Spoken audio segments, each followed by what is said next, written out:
Hello everyone, welcome to my channel. तो आज मैं आप लोगों के लेके आया हूँ एक नया स्कॉलरशिप जिसका नाम आप लोग कभी ना कभी सुने ही होइएगा। तो स्क्रीन पे आपको दिख रहा होगा, इस स्कॉलरशिप का नाम है रिलायंस फाउंडेशन स्कॉलरशिप 2025 टू 26।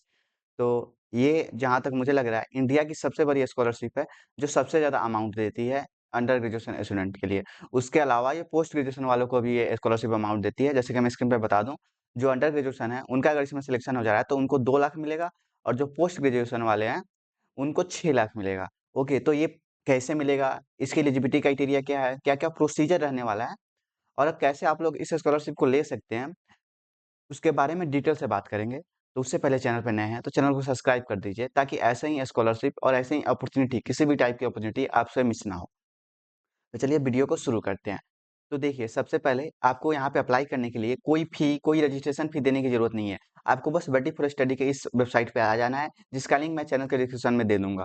तो वहाँ से जाके लिंक पे क्लिक करके यहाँ पे आइएगा, इस साइट पे आप रिडायरेक्ट कर दिए जाइएगा। तो इस साइट पे रिडायरेक्ट करने के बाद अप्लाई नाउ पे क्लिक करके आप लोग अप्लाई कर सकते हैं। यहाँ पे तो एलिजिबिलिटी क्राइटेरिया की मैं बात करूँ तो सबसे पहले यहाँ पे अंडर ग्रेजुएशन वाले बच्चे हैं, वो लोग यहाँ से आके अप्लाई करेंगे, और जो पोस्ट ग्रेजुएशन वाले बच्चे हैं, वो नीचे से आके अप्लाई करेंगे।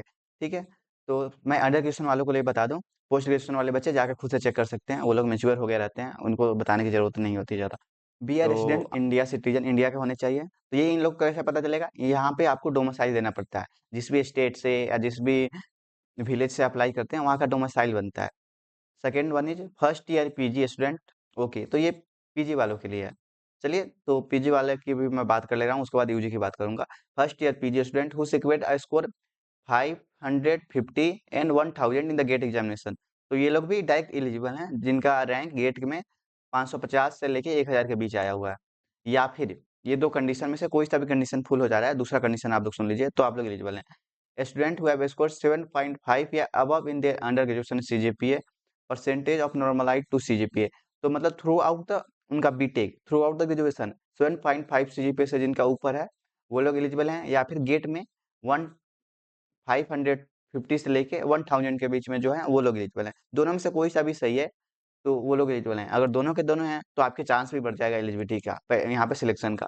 तो अगर दोनों में अप्लाई कर रहे हैं तो मैं बोलूँगा आपको तो ज़्यादा, जितनी जल्दी हो सके उतनी जल्दी अप्लाई करना है। एलिजिबि eligible degree programme computer science, artificial intelligence, mathematics and computing, electrical engineering, chemical engineering, मतलब सिंपली मैं बोल दूं, टेक्नोलॉजी से रिलेटेड जितने भी डिपार्टमेंट और ब्रांच आते हैं सभी लोग एलिजिबल हैं। उसके अलावा भी मैं बात करूं science and engineering and life life sciences, तो वो भी लाइफ और साइंस से रिलेटेड कोई भी डिपार्टमेंट में लिए है तो वो लोग भी एलिजिबल है।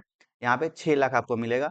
डॉक्यूमेंट की मैं बात करूँ, चलिए डॉक्यूमेंट में यूजी पीजी की भी बात कर लूँ, बिकॉज ज़्यादा यहाँ पे डॉक्यूमेंट में चेंज देखने को नहीं मिलेगा।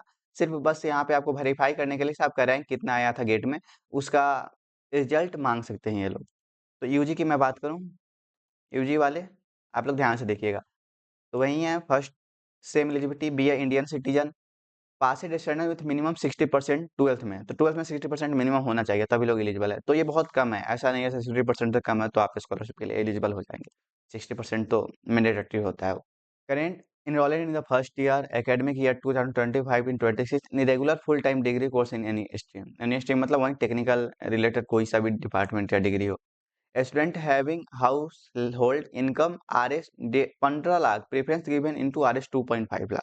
तो देखिए, ये लोग इन लोगों ने एलिजिबिलिटी क्राइटेरिया तो 15 लाख तक का रखा है, लेकिन उनको प्रेफरेंस दिया जाएगा 2.5 लाख वालों के लिए।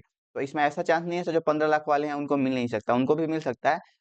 कब मिलेगा? जब 2.5 लाख वाले बच्चे कम भरेंगे। एलिजिबिलिटी की मैं बात करूँ, और यहाँ पे कुछ और लिखा गया है लिस्ट करके, ये लोग बच्चे नॉट एलिजिबल हैं। तो देखिए किन लोगों को इन लोगों ने इस बार छांट रखा है। सेकेंड ईयर या higher have study their courses या एकेडमिक या 2025 टू 25 या बिफोर। तो सेकेंड ईयर वाले बच्चे वो लोग एलिजिबल नहीं है, और जिनका एकेडमिक ईयर 2024 टू 25 से जो स्टार्ट हुआ है, तो जो 2024 में एडमिशन लिए थे बीटेक में, वो लोग एलिजिबल नहीं है। और जो ऑनलाइन कोई डिग्री कर रहे हैं, हाइब्रिड डिग्री कर रहे हैं, रिमोट डिग्री कर रहे हैं, जो ऑनलाइन, बहुत आपको भी पता होगा आईआईटी, एनआईटी सारी बहुत सारी ऑनलाइन डिग्रियां देना शुरू कर दी है, तो वो लोग भी एलिजिबल नहीं है इसमें। और वहीं 12th 10th की बात की है जो डिप्लोमा से किए हुए हैं। स्टूडेंट परसिंग 2 या 6 year under graduation degree courses. तो 2 या 6 ईयर का मतलब क्या है? तो यहाँ पे जो 4 साल का कोर्स होता है ना, उसमें ये लोग एक एक्स्ट्रा ऐड कर देते हैं एमटेक के लिए, तो वो लोग भी एलिजिबल नहीं है इसमें। Student who do not answer mandatory aptitude test या one found cheating during test. तो यहाँ पे ये लोग एप्टीट्यूड टेस्ट भी कराते हैं, बिकॉज 2 लाख और 6 लाख रुपए दे रहे हैं तो फ्री में तो देंगे नहीं। तो उसमें अगर चीटिंग में अगर पकड़े गए या फिर चीट कर रहे हैं तो वो लोग एलिजिबल नहीं है उसमें भी। यहाँ पे बेनिफिट्स की मैंने पहले ही बात कर दी थी, 2 लाख आपको मिलेगा। डॉक्यूमेंट की बात कर लूँ मैं, ध्यान से सुनिएगा। एप्लीकेंट फोटोग्राम, पासपोर्ट साइज़, ठीक है? Address proof, permanent address. तो यहाँ पे एड्रेस प्रूफ की जो बात करी है, तो परमानेंट एड्रेस देना है। जैसे कि बहुत सारे बच्चे अदर स्टेट में पढ़ने जाते हैं, तो अदर स्टेट में पढ़ने जाएँगे, तो उनका करंट एड्रेस अलग हो जाएगा और डोमिसाइल एड्रेस अलग होगा। तो ये लोग जब एड्रेस माँगेंगे, यहाँ पे अप्लाई नाउ पे क्लिक कीजिएगा, तो जो डॉक्यूमेंट अपलोड करना होगा, तो उसमें आपको परमानेंट एड्रेस जहाँ से आप बिलॉन्ग करते हैं, वहाँ का एड्रेस डालना है। बिकॉज़ यहाँ पे कभी-कभी ना ये लोग डाकघर के द्वारा वेरीफाई भी करते हैं, से आपका एड्रेस सही है कि नहीं। Marksheet of class 10th and 12th board examination, okay? वहीं वेरीफाई करने के लिए आपके 60% से ज़्यादा है कि नहीं। Bonafide student certificate from the current college या इंस्टीट्यूट ऑन एनरोलमेंट। तो बोनाफाइड सर्टिफिकेट जिनको नहीं पता मैं बता दूं, बोनाफाइड सर्टिफिकेट कॉलेज वाले देते हैं, जिसमें प्रॉपर वो लोग डिफाइन करते हैं हम बच्चे से कितने पैसे मांग रहे हैं, as a tuition fee, as a hostel fee या एनी अदर फी। ठीक है, तो ये लोग आपको कॉलेज देंगे, कॉलेज के आप लोग रजिस्ट्रार ऑफिस में चले जाइएगा, वो लोग वहाँ पे देते हैं, या अकाउंटेंट ऑफिस में जाइएगा, वो लोग बना के देंगे आपको। बस आपको एक एप्लीकेशन लिख के देना होता है, ऐसे मुझे इस स्कॉलरशिप के लिए ये डॉक्यूमेंट की ज़रूरत है, आप लोग दे दीजिए। और बहुत सारे कॉलेज तो ऐसे ही दे देते हैं आपको बोलने से भी, बस आपका रजिस्ट्रेशन नंबर या एडमिशन नंबर आपसे माँगते हैं।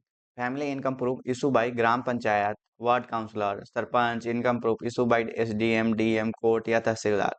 तो फैमिली इनकम प्रूफ, इतने सारे ऑप्शन हैं, इनमें से कहीं से भी आप जाके जारी करवा सकते हैं, तो वो लोग भी जाके देख सकते हैं। अगर ये नहीं भी है तो इनकम रिसिप्ट भी दे सकते हैं, जो टैक्स रिसिप्ट जो देते हैं ना आपके पिताजी या माताजी गवर्नमेंट को, तो उसका रिसिप्ट भी जमा करा सकते हैं। We will also need a submit your PAN bank detail after your submit your application. तो सबमिट एप्लीकेशन करने के बाद आपका पैन कार्ड और ये सब भी सबमिट करना है। कैसे अप्लाई करना है, ये पूरा प्रोसीजर है, तो मैं लिंक दे दूंगा, आप लोग जाके वहाँ से चेक कर दीजिएगा।